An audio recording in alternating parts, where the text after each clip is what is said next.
Y'all won't believe how easy it is to make your own butter. This also pairs as a little bit of a workout if you do it this method. We're gonna unscrew our lid, pop that top off.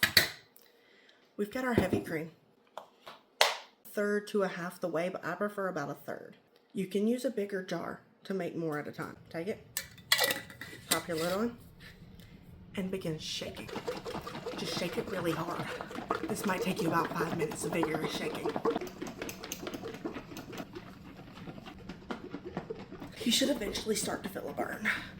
If you don't, then congratulations.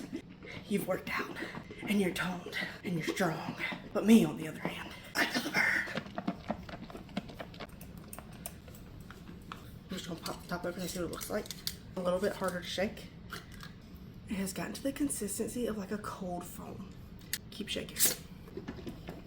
The further you get into it, the harder it is to shake, because you want to make sure that there is constant movement inside of this jar. And the thicker it gets, the harder it is to move, so you've got to add a little more emphasis in the shakes. That don't work. I need a break. I'm working up a little bit of sweat. At this point, it barely feels like it's moving inside. You should have about the consistency of whipped cream. Open that jar, take a peek.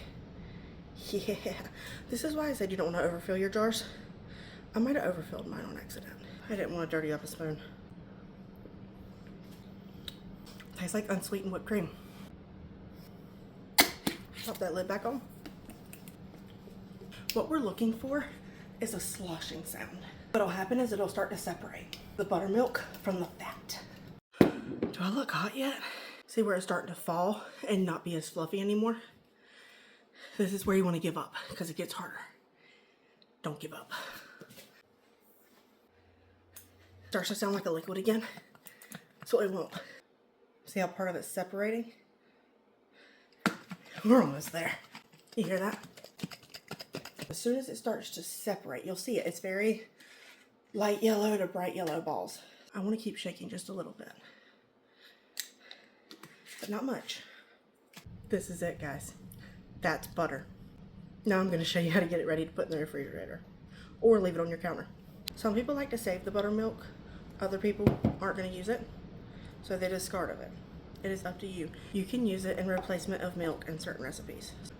Make sure your hands are clean for this next part. You're going to plop that butter ball into your hands, and we're going to squeeze it out. I'll show you. Watch what happens. You just want to give it a good few squeezes, and then run it under cold water, okay? We don't want the thing melting. And get all of the buttermilk out, okay? Buttermilk will make it spoil faster. You've got a little piece of butter. So, you're gonna salt it to your taste. I would recommend just a nice little helping. Okay, so next we're gonna salt it. Just a little, nice little helping. And then you just wanna mix it in. Some people do all of this with like a wooden spatula. I don't have one. So we just do it with our hands. The salt acts as a preservative, just the same way as it does with bacon.